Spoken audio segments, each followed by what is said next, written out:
Halo teman-teman, selamat kembali lagi di channel gua hari ini. Gua hari ini mau nge-review satu pertandingan kemarin yang gua habis nonton. Pertandingan Arsenal melawan West Ham. Dua tim papan tengah yang lagi memperebutkan top 4. Gua sebut Arsenal tim papan tengah ya. Jangan marah ya penggemar Arsenal, tapi itu memang kenyataan. Saingan utamanya Arsenal sekarang adalah West Ham. Sorry kalau gue ketawa, tapi memang lucu ya. Kalau kita lihat sejarah Arsenal sampai sekarang. Tapi nggak masalah, yang penting dia masuk ke top 4 sekarang. Karena kemarin dia baru mengalahkan West Ham 2-0. Dengan performance yang lumayan mengagumkan, 2-0, dapat clean sheet, dan lumayan dominasi midfield ya. Kalau kita lihat kan ya si Arteta ini sangat memprioritaskan ketangguhan midfieldnya.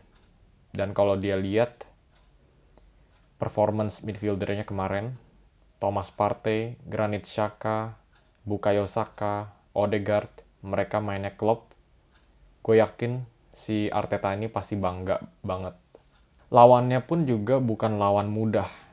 Ada si Declan Rice dan Soucek. Dua pemain yang sudah disebut-sebutkan tahun lalu pemain pentingnya West Ham. Ya, bisa dominasi lawan mereka itu adalah pencapaian yang lumayan menakjubkan. Terutama si Bukayo Saka sih. Gue memang suka banget sama Saka ya. Dia di Euro 2020 gimana ya ceritanya ya. Dia itu ambil penalti terakhir kan. Dan dia miss, digagalkan sama Donnarumma. Jadi gue pikir saat itu, wah ini bisa nih, semangatnya patah juga nih takutnya di musim mendatang. Ya kan, soalnya ini ajang penting dan kayaknya banyak yang kasih pesan-pesan rasis ke dia. Sungguh disayangkan banget. Tapi kenyataannya dia balik dari kegagalan itu menjadi pemain yang luar biasa hebat nih. Umurnya baru 21 kayaknya. Tapi udah jadi pemain kuncinya Arsenal. Dia hampir semua pertandingan main full 90 menit. Kalau dia nggak cedera. Sayangnya dia ada beberapa pertandingan cedera. Dan kemarin itu cara mainnya itu bagus banget deh dia. Dia kan mainnya di sayap ya. Sampai dua pemain sayapnya Masuaku sama siapa ya satu lagi tuh. Pokoknya satu defender lagi dia. Mereka itu double marking si Saka. Soalnya mereka tahu kalau si Saka ini memang ancaman utamanya dari Arsenal. Dan yang kedua, yang paling menariknya lagi, ini kan kita dapat berita ya kemarin. Kalau si Aubameyang itu bakal dicabut posisinya dari starting lineup. Bahkan dari squad. Dan penggantinya itu kan si Lacazette. Banyak yang bilang, wah Lacazette nih. Takutnya jelek. Soalnya kan memang striker utamanya si Arteta dari dulu kan si Aubameyang ya. Cuma nggak juga sih. Kalau gue lihat ya, si Aubameyang itu kelihatannya doang bagus. Dia selalu dapat big chance ya. Dapat chance di depan gawang. Kelihatannya yang gampang ya kan. Jadi kelihatannya bagus. Tapi kalau kita lihat dari berapa chance yang dia bisa ubah jadi gol itu kecil banget. Dia itu nggak clinical. Dia lebih banyak buang chance daripada nge-score. Jadi dia kalau persepsi orang bilang kalau si Aubameyang itu adalah striker tangguh. Mereka ini masih tinggal di masa lalu. Pas masih zaman-zamannya dia main di Dortmund. Dan kelihatannya dia itu memang kayak apa ya? Pemain mewah ya. Gayanya kan flamboyan. Kelihatannya kayaknya ini keren deh. Kalau fans Arsenal tuh demen banget nontonin si Aubameyang. Kencang lagi. Jadi kan memang persepsinya ini bagus banget. Tapi kalau kita lihat dari secara fakta, dari gol sama asisnya, dia itu nggak seberapa loh. Malah gue lebih suka Lacazette main di tengah, jadi striker. Sebelum dia datang ke Arsenal, banyak yang sebut dia itu Perancisnya Aguero. Masih agak jauh sih dari Aguero, cuma ada beberapa kesamaan.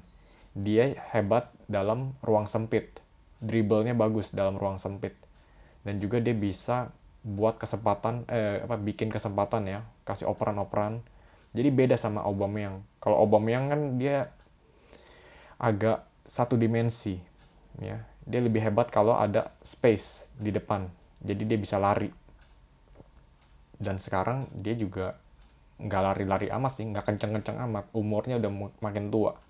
Dan dia kalau di ruang sempit, dia biasanya kelabakan, nggak tahu mau gimana. Kurang hebat ya daripada Lacazette. Kalau gue jadi penggemar Arsenal ya, sekarang ini, gue nggak bakal kehilangan Aubameyang sih sama sekali. Soalnya penggantinya Lacazette selama ini kurang dikasih kesempatan sama Arteta. Jadi sekarang ini timingnya pas banget buat Lacazette. Dan yang kemarin itu dia kan kasih 1 assist tuh dari Lacazette ya. Kasih assist ke Martinelli. Si Lacazette dia itu mundur ke belakang, terima bola di tengah lapangan. Dia muter, lihat pergerakannya si Martinelli yang tajam banget. Bentar lagi gue bakal ngomongin Martinelli. Ini juga salah satu pemain yang gue demen banget. Kayaknya bakal jadi pemain top. Pergerakannya maut, dan si Lacazette tinggal kasih through ball. Manis banget. Dan ketika si Martinelli dapat bola, dia hanya membutuhkan 2 touch. 2 touch-nya ini yang paling mengagumkan buat gue. Gue kadang nggak cuma ngelihat gol-gol keren, tapi gue lebih fokus ke touch sebelum dia nembak. Touch-nya itu bagus atau enggak. Soalnya kalau first touch-nya jelek, tendangannya pun pasti akan ngawur, ya kan. Soalnya posisi bolanya itu nggak pas di kaki kanan kalau dia pakai kaki kanan. Kalau dia pakai kaki kiri, ya dia posisinya di kaki kiri. Kalau agak meleset dikit ya, tendangannya itu juga pasti agak kurang akurat. Jadi first touch-nya itu yang paling manis. Dan yang kemarin si Martinelli ini, jadi first touch-nya itu untuk memposisikan bolanya persis di kaki kanan. Dan yang kedua dia tinggal posisiin bola ke pojoknya si Fabianski. Langsung gol. Ini menurut gue pertanda pemain top ya. Ini salah satu gol yang cakep sih. Kelihatannya itu mudah, tapi sebetulnya enggak. Hanya pemain yang hebat yang bisa bikin kelihatan mudah. Itulah spesialnya si Martinelli ini. Umurnya juga baru 19 tahun. Gue lebih pengen dia itu dimainin terus sih. Memang gue tahu ada banyak kompetisi di setiap posisi. Cuma gue agak ragu sih. Dari dulu gue agak ragu sama yang namanya Arteta ini. Bagus sih. Dia kayaknya belajar banyak dari Pep Guardiola. Cuma kayaknya agak kebanyakan. Jadi kesannya agak sedikit sombong atau sok pinter, gue bilang sih. Yang dia pelajari itu adalah rotasi. Gaya rotasinya Pep Guardiola. Guardiola ya memang terkenal rotasinya di Man City itu parah banget. Dan di Arsenal kayaknya si Arteta ini juga mau coba niru. Cuma pikir juga lah. Maksudnya jangan 3 game main baik, terus pertandingan keempat main jelek langsung dicadangin. Kan gak lucu gitu loh. Cuman salah main sekali aja langsung dicadangin, gak dikasih kesempatan lagi, gak ada ritme ya kan. Jadi pemain juga bete. Pemain kayak si Lacazette kelihatannya juga bete sama si Arteta, diganti mulu. Diganti di menit 58, digantinya juga sama siapa? Nketiah. Siapa yang gak keki ya kan. Kualitasnya beda jauh. Kalau kualitasnya yang gantiin itu bagus, ya gue sih gak masalah gitu loh. Cuma itulah yang kurang masuk akal di mata gue sama Arteta ini.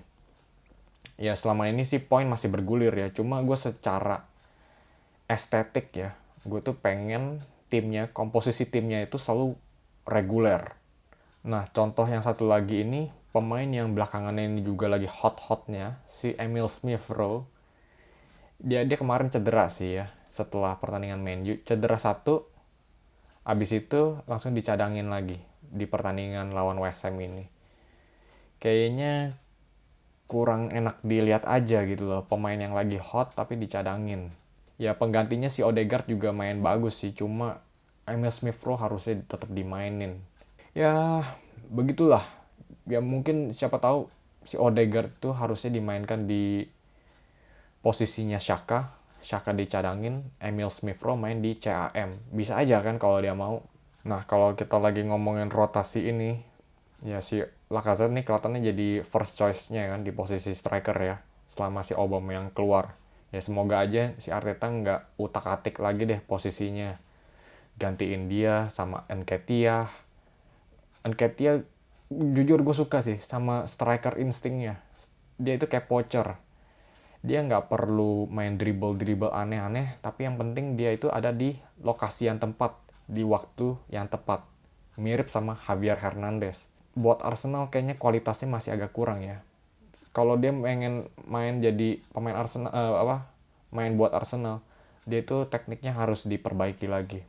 Link up play-nya, chance creation itu juga harus lebih dimatengin lagi, tapi kayaknya masih agak kurang di sini. Nah, ini coba kita lihat di 2 pertandingan berikutnya atau 3 pertandingan berikutnya, kita lihat performance-nya Lacazette. Kalau kita lihat performance Lacazette agak menurun, si Arteta nih nggak takut mainin si Nketiah. Ini yang gue kurang suka sih. Nah, pas banget nih kemarin ini ada sedikit error si Lacazette. Dia menangin penalti sih ya. Dia dapetin penalti buat Arsenal dan dia sendiri yang ambil penaltinya. Yang agak kurang meyakinkan adalah cara dia ambil penaltinya ini.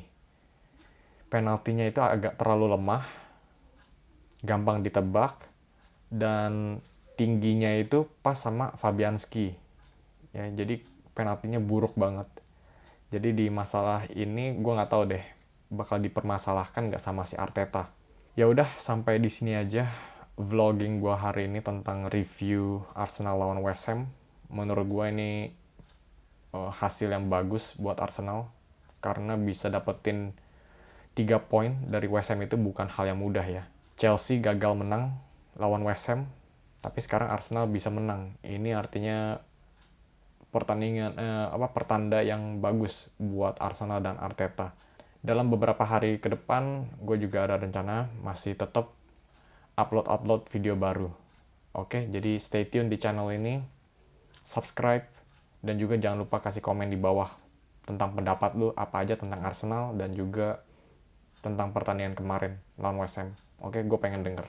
Sampai di situ aja, sampai ketemu lagi di video mendatang.